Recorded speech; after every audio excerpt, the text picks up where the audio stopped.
നമസ്കാരം.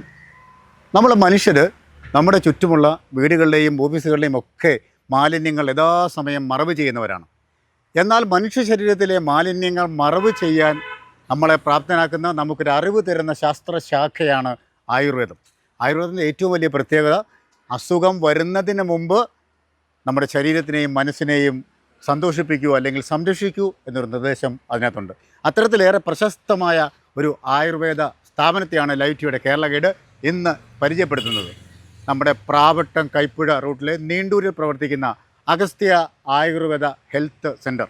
ഒരു ചെറിയ ആശുപത്രിയാണെങ്കിലും കേരളത്തിലെ പ്രശസ്തരായ ജഡ്ജിമാരും വക്കീലന്മാരും എൻജിനീയർമാരും ഡോക്ടർമാരും എന്നുവേണ്ട സിനിമാ താരങ്ങളും ഉൾപ്പെടെ പ്രശസ്തരും പ്രഗത്ഭരുമായ ഒരുപാട് ആളുകൾക്ക് ആയുർവേദ ചികിത്സ നൽകുന്ന ഒരു സ്ഥാപനം കൂടിയാണിത്. അപ്പോൾ ഈ ചെറിയ ആയുർവേദ ആശുപത്രിയിലെ മഹാനായ പ്രശസ്തനായ ആ വൈദ്യൻ്റെ സേവനങ്ങളും ഇവിടുത്തെ കൂടുതൽ വിശേഷങ്ങളും നമുക്കറിയാം. കമോൺ.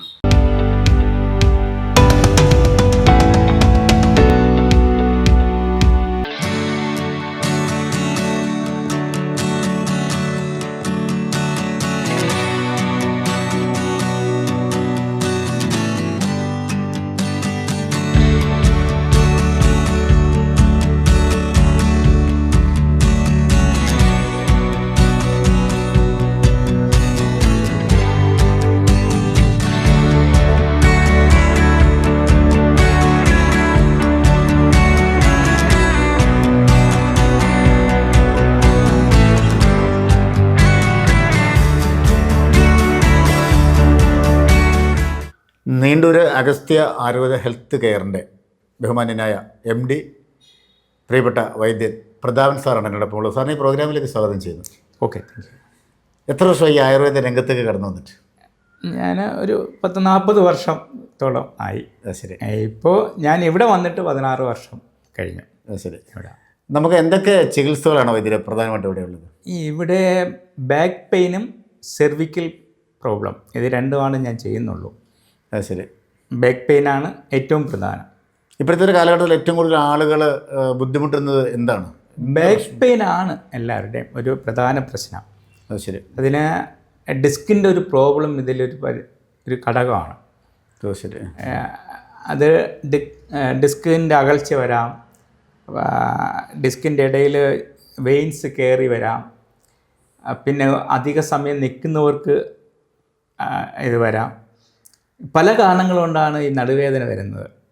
സാധാരണ നമ്മൾ ചെയ്യുന്നതെന്ന് പറഞ്ഞാൽ എല്ലാവരും നോക്കുന്ന ഒരു റീസൺ കണ്ട് നടുവേദന വരുമ്പോൾ അതിനൊരു സർജറി ചെയ്യുക, അതിനുള്ളൊരു ട്രീറ്റ്മെൻറ്റ് കൊടുക്കുക എന്നുള്ളതാണ്. ഹോസ്പിറ്റലിലേക്ക് പോകുക ആദ്യം ആൾക്കാർ നോക്കുന്നത്. അവിടെ ചെല്ലുമ്പോൾ പെയിൻ കില്ലർ ആദ്യം കൊടുക്കുന്നു, അപ്പോൾ അവർക്ക് ആശ്വാസം കിട്ടുന്നു, അത് പോകുന്നു. അതിനെ മരപ്പ് കഴിയുമ്പോൾ വീണ്ടും ഞാനിവിടെ ചെയ്യുന്നതെന്ന് പറഞ്ഞാൽ ആ കംപ്ലൈൻറ്റ് എന്താണെന്ന് ആദ്യം ഡയഗ്നൈസ് ചെയ്യുക. ശരി. ഡയഗ്നൈസ് ചെയ്തിട്ട് അതിനുള്ള ട്രീറ്റ്മെൻറ്റ് എന്താണെന്ന് വെച്ചാൽ കൊടുക്കുക എന്നുള്ളതാണ്. ശരി. അതേപോലെ തന്നെ ആയുർവേദത്തിൻ്റെ ഏറ്റവും വലിയ പ്രത്യേകത പാർശ്വഫലങ്ങളില്ലാത്ത പാർശ്വഫലങ്ങളില്ല. പക്ഷേ എങ്കിൽ പോലും ഈ നടുവേദനയ്ക്ക് ആദ്യം നമ്മൾ ഇന്ന് ചികിത്സ ചെയ്യാൻ വീണ്ടും വരാം, 10-15 വർഷം കഴിഞ്ഞ് വീണ്ടും വരാം. ശരി. അല്ലാതെ ഇന്ന് ചികിത്സിച്ചിട്ട് നാളെയും അടുത്ത വർഷം ഇതേപോലെ ചെയ്യണം എന്നൊന്നുമില്ല. വീണ്ടും വർഷങ്ങൾക്ക് ശേഷം ഇത് വരാം. ശരി. നമുക്കിവിടെ കിടത്തി ചികിത്സാ സൗകര്യം ഞങ്ങൾ ഇവിടെ അല്ല, ഞങ്ങൾ സെപ്പറേറ്റ് വീടെടുത്ത് അവർക്ക് അവരുടെ ഫുഡും അക്കോമഡേഷനും അവിടെ കൊടുക്കും. ശരി. ട്രീറ്റ്മെൻറ്റിന് ഞങ്ങളിങ്ങ് കൊണ്ടുവരും. പ്രധാനമായിട്ട് എന്തൊക്കെ മറ്റു ചികിത്സകളാണ് നമ്മൾ ഇവിടെ ഉള്ളത്? പ്രധാനം ബാക്ക് പെയിനും സെർവിക്കലിൻ്റെ പ്രോബ്ലം, അതായത് എല്ലാവരും പറയുന്ന അലോപ്പതിക്കാർ പറയുന്നത് പോലെ ഈ തേയ്മാനം. ശരി. തേയ്മാനം വരുമ്പോൾ പെടലിൽ തിരിക്കാൻ പറ്റാതെ വരും. പിന്നെ അത് എഫക്റ്റ് ചെയ്ത് ഷോൾഡറിലേക്ക് വരും, പിന്നെ കയ്യിലേക്ക് വരും, നട്ടലിലേക്ക് വരും. അതിൻ്റേതായിട്ടുള്ള എഫക്റ്റുകൾ അങ്ങ് പൊയ്ക്കൊണ്ടിരിക്കും. അതാണ് ഞങ്ങൾ ചെയ്യുന്നത്. ഈ കോവിഡ് സമയത്തൊക്കെ ഒരുപാട് പേര് പറഞ്ഞത് നമുക്ക് ശരിക്കും ആരോഗ്യം വീണ്ടെടുക്കുന്നതിന് വേണ്ടി ഇമ്മ്യൂണിറ്റി പവറൊക്കെ കൂട്ടുന്നതിന് വേണ്ടി ആയുർവേദത്തിൽ ഒരുപാട് ട്രീറ്റ്മെൻ്റ് ഉണ്ട്. അത് നമ്മൾ പ്രധാനമായിട്ട് എന്തൊക്കെയാണ് ചെയ്യേണ്ടത്? ആയുർവേദത്തിൽ ഈ കോവിഡ് സമയത്തിന് വന്നതിന് ശേഷം പലവർക്കും പല ഡിഫക്റ്റുകളാണ്. ശ്വാസം മുട്ടൽ, പല ഡിഫക്റ്റുകളാണ്, ഒന്നെന്ന് പറയാൻ പറ്റില്ല. ഒരുപാട് ഡിഫക്റ്റുകൾ വരുന്നുണ്ട്. അത് ശരി. അപ്പം അത് എന്താണ് ഡിഫക്റ്റ് എന്ന് കണ്ടുപിടിച്ച് അതിന് ചികിത്സിക്കാനേ പറ്റുള്ളൂ. കോവിഡ് നമുക്ക് ചികിത്സിക്കാൻ പറ്റില്ല. ഇല്ല, കോവിഡിന് ചികിത്സിക്കാൻ പറ്റത്തില്ല. ശരിക്കും അസുഖം വരുന്നതിന് മുമ്പ് ആരോഗ്യത്തെ സംരക്ഷിക്കണം എന്ന് പറയുന്ന ഒന്നാണ് ആയുർവേദം എന്ന് പറയുന്നത്, അല്ലേ? അതെ. അപ്പം അതേക്കുറിച്ച് ഇപ്പോഴത്തെ ജീവിതം ആളുകൾ ഇതൊന്നും ശ്രദ്ധിക്കാറില്ല. എന്തൊക്കെ കാര്യങ്ങളാണ് നമ്മൾ ശരിക്കും ഇപ്പോഴത്തെ മനുഷ്യന് പൈസ ഉണ്ടാക്കണം എന്നുള്ളൊരു ആർത്തിയുണ്ട്. കറക്റ്റ്, അതാണ്. പക്ഷെ ആരോഗ്യത്തെ സംരക്ഷിക്കാൻ ആരും തയ്യാറല്ല. അതെ. ഇപ്പം നമ്മളൊരു വാഹനം ഓടുമ്പോൾ 2 മണിക്കൂർ ഓടുമ്പോൾ നിങ്ങൾ ഒന്ന് നിർത്തിയിട്ട് 10 മിനിറ്റ് റെസ്റ്റ് എടുത്ത് നോക്കൂ. 10 മിനിറ്റ് റെസ്റ്റ് കഴിഞ്ഞിട്ട് നിങ്ങൾ പൊക്കോളൂ. എന്നിട്ട് അപ്പോൾ നമുക്ക് നടുവേദനയ്ക്ക് ഒരു ഇത് വരും, ആശ്വാസം കിട്ടും. പക്ഷെ നമ്മൾ കണ്ടിന്യൂസ് അങ്ങ് ഓടിക്കൊണ്ടിരിക്കുക. പിന്നെ നമ്മുടെ ആരോഗ്യത്തെ സംരക്ഷിക്കാന്ന് വെച്ചാൽ എക്സസൈസ് ആരും ചെയ്യുന്നില്ല. അതിനൊന്നും സമയമില്ല. അതാണ് സത്യം. പണ്ട് എൻ്റെ വീട്ടിൽ 8 മക്കളുണ്ടായിരുന്ന എൻ്റെ വീട്ടിൽ 8 അന്ന് ഒരു ഗ്രൈൻഡറോ മിക്സിയോ ഫ്രിഡ്ജോ ഒന്നുമില്ല. എൻ്റെ ചെറുപ്പകാലത്ത് എൻ്റെ വീട്ടിൽ അങ്ങനെ തന്നെയാണ്. ഞങ്ങളുടെ അമ്മയുടെ അച്ഛൻ്റെ അമ്മയൊക്കെ തന്നെ ഇതെല്ലാവർക്കും. പക്ഷെ അന്ന് ആർക്കും അസുഖമില്ലായിരുന്നു. അരിയൊക്കെ ഇടിക്കുന്ന ഒരലൊക്കെ. ഇന്ന് എല്ലാ സൗകര്യവും ഉള്ളപ്പോൾ അവർക്ക് തിരക്കാണ്. അതെ. തിരക്ക് വരുമ്പോൾ അസുഖം കൂടിക്കൊണ്ടിരിക്കുന്നു. അരയിൽ മാറ്റി മിക്സി വന്നപ്പോൾ അസുഖം കൂടി. 9 മാസം ഒരു സ്ത്രീ ഗർഭം ധരിച്ച് 9 മാസം ആകുമ്പം പ്രസവത്തിൻ്റെ സമയമാകുന്നു. ഇപ്പോൾ 3-ാമത്തെ മാസം മുതൽ അവൾ റെസ്റ്റിലേക്ക് ബെഡ് റെസ്റ്റാണ്. ഡോക്ടറോട് റെക്കമെൻഡ് ചെയ്യും, എനിക്ക് ബെഡ് റെസ്റ്റ് വേണം. അപ്പോൾ 9 മാസം വരെ ബെഡ് റെസ്റ്റായി. അത് കഴിഞ്ഞ് ഡെലിവറി കഴിഞ്ഞ് വീണ്ടും റെസ്റ്റായി. ഈ റെസ്റ്റ് കഴിഞ്ഞ് വരുമ്പോൾ അടുത്ത പ്രഗ്നൻ്റായി. അപ്പോൾ ഒരു 6 വർഷം കൊണ്ട് ഇത് രോഗിയായി മാറും. അതാണ് ഇപ്പം നടക്കുന്ന ഞാൻ കണ്ടിട്ടുള്ള ഒരു കാഴ്ചപ്പാട്. ശരി. അതേപോലെ സ്ത്രീകൾക്ക് വേണ്ടിയുള്ള ചികിത്സാ സൗകര്യങ്ങളൊക്കെ സ്ത്രീകളാണ് ഇവിടെ ചെയ്യുന്നത്. സ്ത്രീകളുടെ ഉള്ള ട്രീറ്റ്മെൻറ്റ് സ്ത്രീകൾ തന്നെ എടുക്കും. പുരുഷന്മാർക്കുള്ളത് പുരുഷന്മാർ ചെയ്യും. പിന്നെ മെയിനായിട്ടുള്ളത് മാത്രം ഞാൻ ചെയ്തു. ശരി. നമ്മളെ തിരുമം ആണ് പ്രധാനം. അത് ശരി. മരുന്നിന് ഇവിടെ പ്രാധാന്യമില്ല. മരുന്നിന് ഞാൻ പ്രാധാന്യം കൊടുക്കാറില്ല. മർമ്മങ്ങളൊക്കെ നോക്കിയിട്ട് ഡിസ്ക് നേരെ പിടിച്ചിടേണ്ടതാണെങ്കിൽ പിടിച്ചിട്ട് കൊടുത്തിട്ട് അതിനായിട്ടുള്ള ചികിത്സയാണ്. ശരി. നമ്മൾ ഈ സ്റ്റീം ബാത്ത് ഒക്കെ ചെയ്യുന്നത് എന്തിനു വേണ്ടിയാണ്? സ്റ്റീം ബാത്ത് ചെയ്യുമ്പോൾ നമ്മുടെ രോമകൂപങ്ങൾ തുറക്കും, അഴുക്ക് പുറത്തു പോകും. ഇത് നമ്മൾ തിരുമ്മി ശരീരത്തെ ഉടച്ച് സ്റ്റീമിലേക്ക് കയറ്റുമ്പോൾ രോമകൂപങ്ങൾ തുറന്നിട്ട് ഇതിനകത്ത് കിടക്കുന്ന ദുഷിച്ച സാധനങ്ങൾ പുറത്തോട്ട് പോകും. ശരി. അതിനാണ് സ്റ്റീം ബാത്ത് എടുക്കുന്നത്. ശരിക്കും പിന്നെ ഈ തിരുമ ചികിത്സ കൊണ്ട് ഉള്ളത് പ്യൂരിഫിക്കേഷനാണ്. അതെ, അതാ ഞാൻ പറയാൻ വന്നത്. പ്യൂരിഫിക്കേഷനാണ്. മനുഷ്യന്റെ ശരീരത്തിലെ മാലിന്യങ്ങൾ മാറ്റുക എന്നുള്ളതാണ്. അത് കഴിഞ്ഞിട്ട് വേറെ ഞങ്ങൾ കഴുകി വൃത്തിയാക്കിയിട്ട് കുറച്ച് മരുന്ന് വേണമെങ്കിൽ കൊടുക്കും. അപ്പോൾ താങ്കളുടെ സേവനം ആവശ്യമുള്ളവർ, ഇത് കാണുന്ന പ്രിയപ്പെട്ട പ്രേക്ഷകർ എങ്ങനെയാണ് താങ്കളെ കോൺടാക്ട് ചെയ്യേണ്ടത്?